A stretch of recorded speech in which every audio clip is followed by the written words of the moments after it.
Ahora bien, la fe verdadera mueve a la acción, a hacer la voluntad del Padre, Jehová Dios, ya que al tener fe, o sea, al creer en que Jesús se sacrificó para que pudiéramos salvarnos, eso nos debe hacer cumplir los mandamientos del nuevo pacto para poder obtener la salvación. Pues con solo confesar de boca que creemos, pero si continuamos pecando, estaríamos negando con los hechos lo que decimos que creemos. Veamos Santiago, Primera de Pedro, Marcos, Lucas y Juan.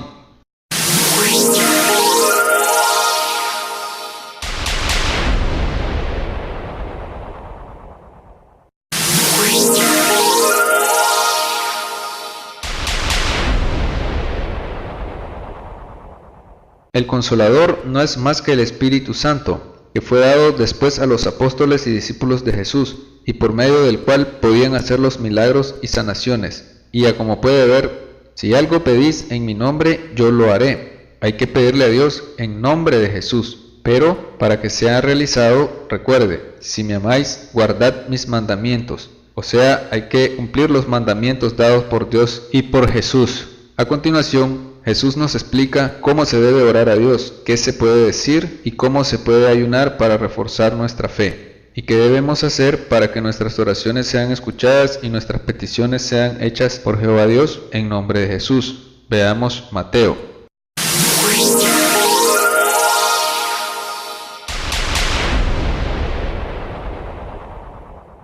En el pasaje anterior podemos ver que Jesús oró cuando se sintió angustiado para fortalecer su espíritu, y nos dice que hay que orar para que no entréis en tentación. El espíritu a la verdad está dispuesto, pero la carne es débil. Otra cosa importante a resaltar es que Jesús pide que se haga la voluntad de su Padre y no la suya, en completa obediencia a Jehová Dios.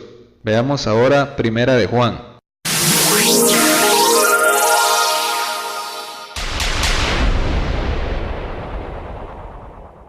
Aquí entiendo que pecado de muerte es aquel que nos hace merecedor del castigo eterno, el cual es la muerte, la destrucción eterna, no el tormento eterno en un infierno, a como muchos creen. Pero este tema del infierno lo abordaré con más detenimiento en el siguiente tema. En el siguiente texto veremos que no todas las oraciones son oídas ni todos los ayunos son aceptados por Dios, pues debemos siempre cumplir primero su voluntad para que nos oiga y nos dé lo que le pedimos. Veamos Isaías.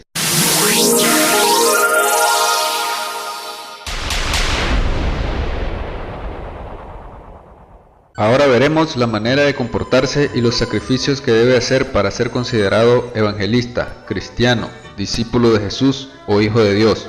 Tome en cuenta que por un lado hoy es más fácil ser un cristiano, pues en los inicios del cristianismo a los que confesaban creer en Jesús el Cristo eran encarcelados, vapuleados, torturados y muertos por ello.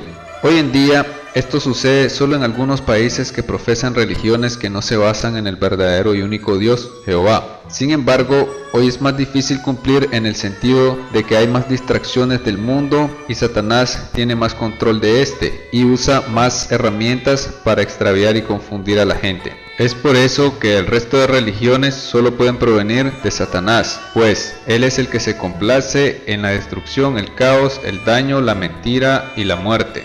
Es por ello que si usted decide ser un cristiano de verdad y cumplir todos los requisitos para ser considerado uno, tenga por seguro que Satanás ensañará contra usted su salud, su familia, sus seres queridos, sus posesiones, etc.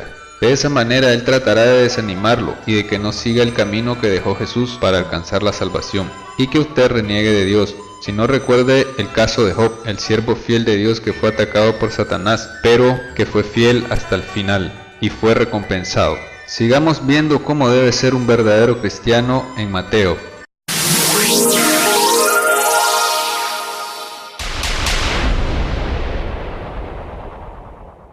En el caso cuando Jesús menciona, muchos me dirán en aquel día, Señor, Señor, no profetizamos en tu nombre, y en tu nombre echamos fuera demonios, y en tu nombre hicimos muchos milagros, entonces les declararé, nunca os conocí. Apartaos de mí, hacedores de maldad. Entiendo que se refiere a las personas ungidas por el Espíritu Santo que usan este poder para enriquecerse y con fines egoístas y vanidosos, o bien a los que fingen con falsos milagros o falsas sanaciones. Pues pienso que el hacer milagros, expulsar demonios y profetizar no son actos pecaminosos, pero el objetivo para el que se hacen sí puede serlo. Me refiero a las personas que lo hacen para vanagloriarse ellos mismos y así extraviar a muchas personas, ya que éstas, al ver los milagros, sanaciones y expulsiones de demonios y profecías, no ven que es el poder de Dios que hace esto, sino que ven al hombre como el que los hace, y llegan a idolatrar a estas personas y no a Jehová Dios. Y aunque estas personas hipócritamente dicen que es Dios el que hace los milagros, obrando por medio de ellos, sus hechos dicen otra cosa, ya que estos milagros los hacen delante de cámaras de televisión y con gran propaganda. Además, antes de realizar lo que llaman campañas, anuncian por todos los medios de comunicación a grandes voces que estarán ellos haciendo estos milagros y colocan los nombres de estas personas que estarán en estas campañas haciendo, entre comillas, estos milagros. No obstante, no todas las personas que hacen milagros y sanaciones y expulsiones de demonios y profecías son personas que buscan enriquecerse y vanagloriarse. Hay muchas personas que lo hacen sinceramente de corazón y le dan el verdadero mérito al que lo hace, Jehová Dios. Pero los que lo hacen para vanagloriarse y enriquecerse, se aprovechan de que las personas, viendo los milagros que supuestamente ellos hacen, quieren pertenecer a las congregaciones y denominaciones que dirigen estas personas. Pues como los ven hacer, entre comillas, estos milagros, muchos creen que son verdaderamente personas que sirven a Dios. Pero no es eso lo que Dios quiere.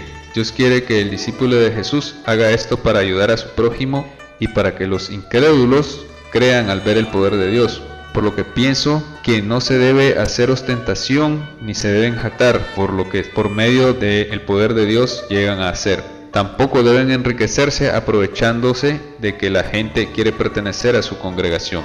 Y tampoco deben dejar que la gente los idolatre y que así dejen de seguir e idolatrar a los hombres, sino que le den la honra, la gloria y el mérito que se merecen a Jesús y a su Padre Jehová. Lo anterior tiene que ver mucho con una de las cualidades que debe tener todo cristiano, la cual es la humildad. Veremos acerca de la humildad en los siguientes textos en Mateo, Lucas y Marcos.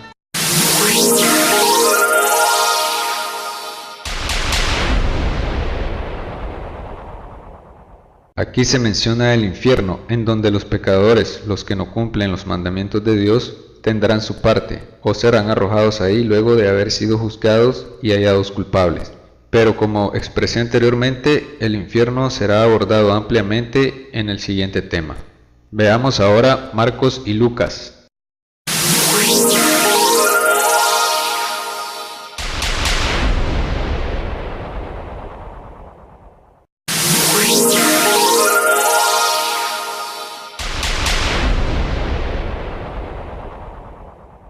Si tiene la oportunidad de revisar la versión 1995 de la Biblia Reina Valera, la que estoy usando para mis citas textuales, verá que en Lucas capítulo 10 dice amarás al Señor tu Dios, en la cual hay error en la traducción.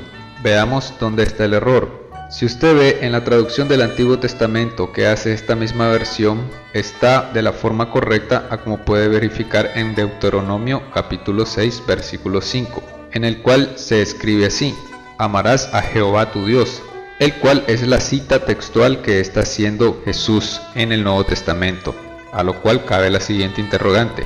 Si Jesús, al referirse a la ley, se está refiriendo a las Santas Escrituras originales del Antiguo Testamento, y en ellas aparece escrito el tetragramatón que se ha pronunciado y traducido como Jehová, el cual es el nombre propio de Dios, ¿por qué no se traduce el nombre Jehová en la versión del Nuevo Testamento en la Reina Valera? ¿Y por qué sí aparece el nombre Jehová en el Antiguo Testamento de la misma Reina Valera? Pues como ya expliqué anteriormente, este error se produce cuando transcriben del hebreo al griego el Nuevo Testamento, y al no poder traducir el tetragramatón Jehová, lo cambian por el título Cuplos, que significa el Señor, lo cual es un grave error, el sustituir el nombre propio de Dios, Jehová, por el título del Señor, el cual le es dado a Jesús por los apóstoles en el Nuevo Testamento, ya que esto crea una gran confusión. Peor aún, refuerza la doctrina de demonios de la Trinidad, ya que la mayoría de las personas al leer Señor, al cambiarse el nombre propio de Dios por este título, creen que se está refiriendo a Jesús y no a Jehová, y de ahí proviene en gran parte la confusión y el error de creer que Jesús es la misma persona que su Padre Jehová. Veamos ahora Lucas.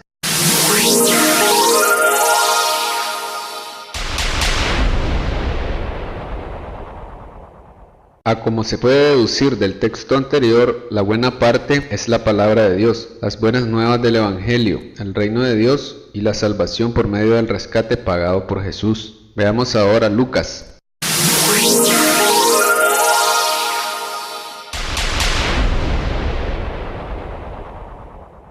De lo anterior entiendo, a como lo expresé antes en otro tema, que la ley del sábado ya no es vigente en el nuevo pacto de fe o es opcional, pues a como vimos, cualquier buena acción o trabajo para la obra del Evangelio que se requiera hacer en sábado puede hacerse. Además, que no somos israelitas y sobre todo no estamos bajo la ley del antiguo pacto, sino que bajo la gracia. Veamos ahora Lucas.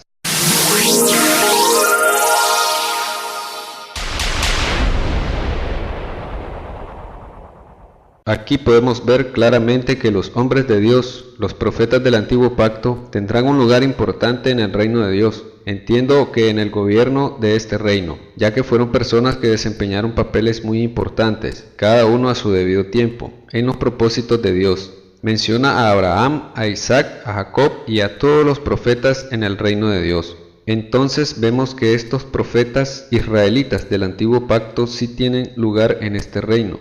No como aseguran algunos, que solo las personas que se salven después de la venida de Jesús podrán pertenecer a este reino y podrán morar con Dios y con Jesús. Como pudimos ver anteriormente, algunos israelitas del antiguo pacto sí tendrán ese privilegio también. Si no, vea lo que se narra en Lucas capítulo 9.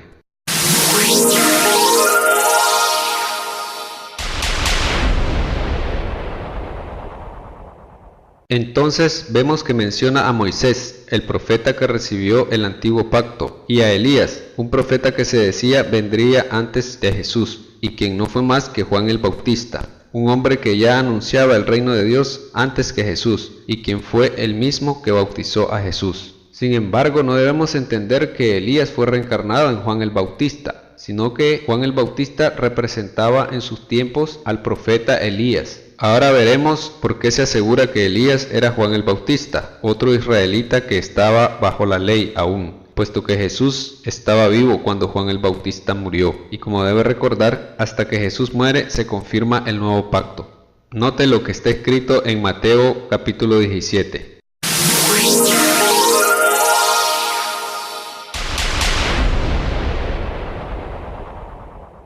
Continuando con la manera como debe comportarse un discípulo de Jesús, hijo de Dios o cristiano, veamos qué nos dice Mateo y Lucas.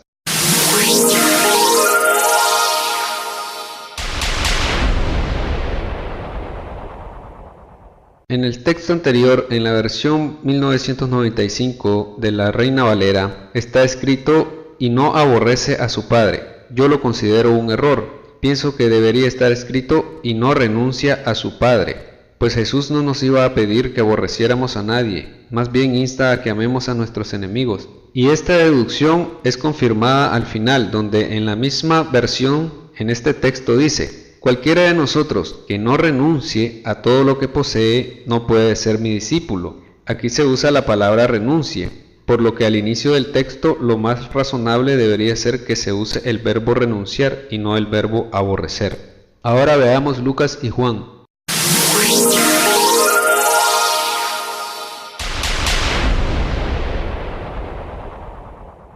Podemos ver que aquí dice que Jesús es el que juzgará a los hombres en el día del juicio, y que debemos honrarlo al igual que al Padre Jehová, pero no dice que debemos adorarlo, pues existe una gran diferencia entre honrar y adorar. Y aquí no dice que ambos son la misma persona.